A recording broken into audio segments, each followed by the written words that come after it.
नमस्कार बच्चों, set Hindi high school के इस ऑनलाइन क्लास में मैं जेवी चौहान आपका हार्दिक स्वागत करता हूं। बच्चों, ये मेरा दूसरा वीडियो है। पहले वीडियो में मैंने चैप्टर 1 हमारे आसपास के पदार्थ का इंट्रोडक्शन दिया था। पदार्थ के मुख्य 3 प्रकार है, ठोस, द्रव्य और गैस। उसमें पदार्थ कणों के बने हुए होते, ये जानकारी दी थी और वहाँ से ठोस अवस्थाओं के बारे में आपको जानकारी दे चुका हूँ। अब हम आगे बढ़ते हैं। आज के इस वीडियो में हम द्रव्य अवस्था के बारे में आगे पढ़ेंगे। द्रव्य अवस्था, अगर कोई भी द्रव्य पदार्थ है तो उसका आकार निश्चित नहीं होता, परंतु उसका आयतन निश्चित होता है। हम 100 ml पानी लें, उसको एक अगर मैं बीकर में रख दूं तो उस पानी का आकार उस बीकर जैसा दिखाई देगा। उसको मैं ग्लास में डाल दूं तो उस पानी का आकार ग्लास जैसा दिखाई देगा। उस पानी को अगर मैं बोतल में भर दूं तो वह पानी का आकार बोतल जैसा दिखाई देगा। द्रव्य पदार्थ का आकार निश्चित नहीं होता। इसके एग्जाम्पल आप देख सकते हो, पानी हुआ, तेल हुआ, पेट्रोल हुआ, केरोसिन हुआ। जितने भी द्रव्य पदार्थ है इसमें आप उसको ले सकते हैं। यदि उस द्रव्य पदार्थ को मैं ज़मीन पर फैला दूं तो बहने लगेगा। तरल पदार्थ है इसलिए। द्रव्य पदार्थ के अंदर जो कण होते हैं उसके अंदर गैप, मतलब उसके बीच में जगह काफ़ी होती है। इसके अंदर आप देख सकते हो, ठोस के अंदर कणों के बीच की जगह, द्रव्य के अंदर कणों के बीच की जगह, गैस जो कि हम बाद में पढ़ेंगे अधिक होती है। अभी हम फिलहाल द्रव्य के बारे में जानकारी लेंगे। तो इन पदार्थों के बीच में कणों में जो जगह होती है उसके अंदर अन्य गैस भी समा सकती है। जैसे कि नदी और सरोवरों में जो पानी होता है उसके अंदर ऑक्सीजन, कार्बन डाइऑक्साइड जैसी गैसें भी होती है। जलीय जंतु एवं पौधे उनके लिए अनिवार्य होती है। पानी में रहने वाली मछलियाँ इसी प्रकार का ऑक्सीजन लेकर श्वसन करती है। द्रव्य के अंदर ठोस, द्रव्य और गैस तीनों का मिश्रण संभव है। हालांकि ठोस को उसमें मिलने में समय लगता है, द्रव्य जल्दी से मिल सकता है और गैस भी जल्दी से मिल सकता है। ठीक है, अब आते हैं हम गैसीय अवस्था में। आपने बच्चों कभी बचपन में, हालांकि अभी भी आप देखते होंगे कि जो गुब्बारे वाला होता है वो एक सिलेंडर लेके आता है और उस सिलेंडर में से काफ़ी सारे गुब्बारों में वो हवा भरता रहता है। देखा है आपने? जी हाँ, ज़रूर देखा होगा। तो आपने कभी सोचा है उसमें कौन सी गैस होती है? तो मैं उसका उत्तर दे दूँ, उसके अंदर हीलियम गैस भरता है, जिसकी वजह से वो गुब्बारा हवा में उड़ने लगता है। अब एक क्रियाकलाप भी करते हैं। यहाँ पे देख रहे हो आप, इंजेक्शन सीरीज दिखाई दे रही है। इस सीरीज में आप पहले में हवा रहने दें, दूसरे में पानी भर लें और तीसरे में चौक का टुकड़ा, और इसको वापस प्रेशर से निकालना है। तो आप देखोगे हवा वाला जल्दी निकल जाएगा, पानी वाले में थोड़ा दबाव लगेगा और चौक का टुकड़ा डाला है वो नहीं होगा। तो ऐसा क्यों होता है? तो ठोस और द्रव्य की तुलना में गैस में संपीड़न अधिक मात्रा में होता है। इसीलिए हमारे खाने की जो रसोई की गैस होती है, एलपीजी सिलेंडर, देखा होगा ना बच्चों, हमारे घर में एलपीजी सिलेंडर आता है, उसके अंदर भी एक गैस होती है जो प्रेशर से उसमें भरी हुई होती है। इसके अलावा हॉस्पिटलों में आपने देखा होगा ऑक्सीजन सिलेंडर होते हैं।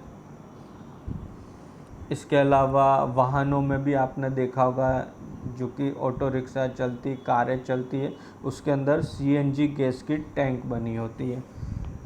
तो वह उसके अंदर गैस प्रेशर से भर दी जाती है, क्योंकि गैसीय अवस्था में संपीड़न अधिक मात्रा में होता है और वो बर्तन से अधिक मात्रा में बर्तन की ओर प्रेशर करती है, जिसकी वजह से वह निकलकर हमारे उपयोग में भी आती है। ठीक है। हम अक्सर देखते होंगे जब हम कभी घर में प्रवेश कर रहे होते हैं तो मम्मी खाना बना रही होती है, तो उस खाने की खुशबू हमको बाहर तक आ जाती है। होता है ना ऐसा? वो भी इसीलिए होता है क्योंकि गैसीय अवस्था में संपीड़न अधिक मात्रा में होता है और उसके जो कण होते हैं जो आप देख रहे हो वो बहुत ज़्यादा विस्तृत होते हैं। ये देखिए, आपको गैसीय अवस्था के अंदर पदार्थ के कण दिखाई दे रहे हैं जो ठोस और द्रव के तुलना में काफ़ी दूर दूर रहते हैं। ठीक है। इनके अंदर गतिज ऊर्जा काफ़ी ज़्यादा होती है। गैसीय अवस्था में कणों की गति अनियमित और अत्यधिक तीव्र होती है। इस अनियमित गति के कारण ये कण आपस में एवं बर्तन की दीवारों से टकराते हैं। बर्तन की दीवार पर गैस कणों द्वारा प्रति इकाई क्षेत्र पर लगे बल के कारण ही गैस का दबाव बनता है। अब इसके आगे बढ़ते हैं। क्या पदार्थ अपनी अवस्था को बदल सकता है? सोचिए जरा आप। जी हाँ, पानी एक इसका उत्तम उदाहरण है। पानी को आप देखते होंगे तो वो ठोस अवस्था में भी देख सकते हैं, जैसे कि बर्फ़, उसको द्रव्य अवस्था में भी देख सकते हैं, जैसे कि जल, और गैस अवस्था, उसको गर्म करते तो वो भाप बन के उड़ता है, वह गैसीय अवस्था होती है। तो अवस्था बदलने के दौरान पदार्थ के अंदर क्या होता है? अवस्था के परिवर्तन से पदार्थ के कणों पर क्या प्रभाव पड़ता है? क्या इन प्रश्नों का उत्तर हमें नहीं खोजना चाहिए? जी हाँ, जरूर खोजना चाहिए। अब इन प्रश्नों का उत्तर प्राप्त करने के लिए हमें एक क्रियाकलाप करना है। आकृति में आप जैसे कि देख सकते हैं, एक बीकर लो, उसके अंदर 150 ग्राम बर्फ़ का टुकड़ा डाल दो और नीचे बर्नर रख दो। बर्फ़ के टुकड़े को रखकर उसका तापमान नोट कर लो। ठीक है। थर्मोमीटर का उपयोग कर सकते हैं, इसके अंदर थर्मोमीटर भी आपको दिखाई दे रहा है। और उसके बाद इस बर्नर को चालू करके आगे क्या होता है उसका हम निष्कर्ष देखेंगे। तो आप देखोगे कि जैसे उसको गर्मी मिलती है, बर्फ़ पिघलने लगेगा तो बर्फ़ काय में परिवर्तित हो जाएगा? पानी में, होगा ना।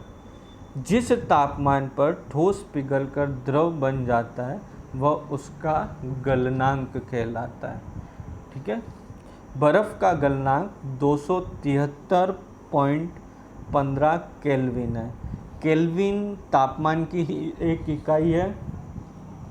0 अंश सेल्सियस के बराबर 273.15 केल्विन होता है, लेकिन गणना के लिए सरलता की खातिर हम 0 अंश सेल्सियस बराबर 273 केल्विन ले सकते हैं।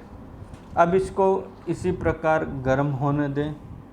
आप देखते रहोगे थोड़ी देर बाद गर्म होता हुआ पदार्थ पानी, वह बर्फ़ ठोस से द्रव का रूप ले लिया। द्रव बनने के बाद वह पदार्थ भाप बन के उड़ने लगेगा। तो इसका मतलब क्या हुआ? ठोस से द्रव का रूप लिया, द्रव्य से वह पदार्थ क्या बन गया? गैस बन गया। ठीक है। वायुमंडलीय दाब पर 1 किलोग्राम ठोस को उसके गलनांक पर द्रव में बदलने के लिए जितनी ऊष्मीय ऊर्जा की आवश्यकता होती है, उससे संलग्न प्रस्तुत ऊष्मा कहते हैं, अर्थात 0 अंश सेल्सियस पर जल के कणों की ऊर्जा तापमान पर बर्फ के कणों की ऊर्जा से अधिक होती है। और वायुमंडलीय दाब पर वह तापमान जिस पर द्रव उबलने लगता है उसे उसका क्वथनांक कहते हैं। जिस तापमान पर द्रव्य में से वो गैसीय अवस्था में आ गया वो उसका क्वथनांक हो गया। तो आप इस बर्फ़ के टुकड़े का ही अगर मापन करोगे थर्मोमीटर की सहायता से तो आप देखोगे तो 100 अंश सेल्सियस तापमान पर जो पानी है वो भाप बन के वायु में उड़ने लगता है। तो अगर उसको आप केल्विन में उसकी गणना करना चाहोगे तो उसका एकदम सरल तरीका है, 100 अंश सेल्सियस के बराबर 273 प्लस 100 करो तो 273 केल्विन हो गया।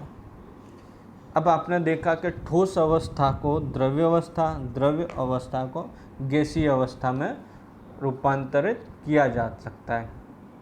अगर उसको ऊष्मा दो तो वो ठोस से द्रव्य से गैस होती। अगर उसको शीतलता प्रदान करो तो वह गैस से द्रव्य और द्रव्य से वापस ठोस में प्राप्त कर सकते हैं। लेकिन कभी आपने ये जाना है कि किसी पदार्थ को यदि सीधे ठोस में से गैस में कन्वर्ट कर दिया जाए तो क्या होगा? क्या यह संभव है? तो हाँ, बिल्कुल है।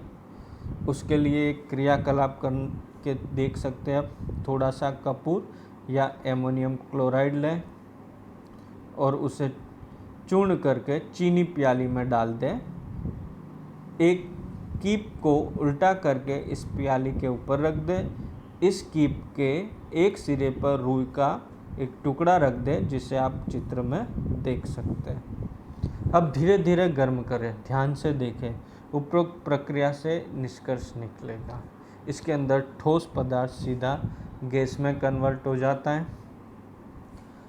द्रव्य अवस्था में परिवर्तित हुए बिना ठोस अवस्था सीधे गैस में बदलने की प्रक्रिया को ऊर्ध्वपातन कहते हैं। क्या कहते हैं? ऊर्ध्वपातन। और गैस से सीधे ठोस बनने की प्रक्रिया को निपेक्षण कहते हैं। ठीक है बच्चों, आज का यह वीडियो हम यहीं तक रखते हैं। अब इसके आगे का टॉपिक मैं जब तीसरा वीडियो डालूँगा तब आपको उसके बारे में अधिक जानकारी दूंगा। अगर आपको यह वीडियो पसंद आया तो इस YouTube चैनल को लाइक और सब्सक्राइब करें ताकि आपको और भी वीडियो के बारे में जानकारी प्राप्त होती रहे। धन्यवाद।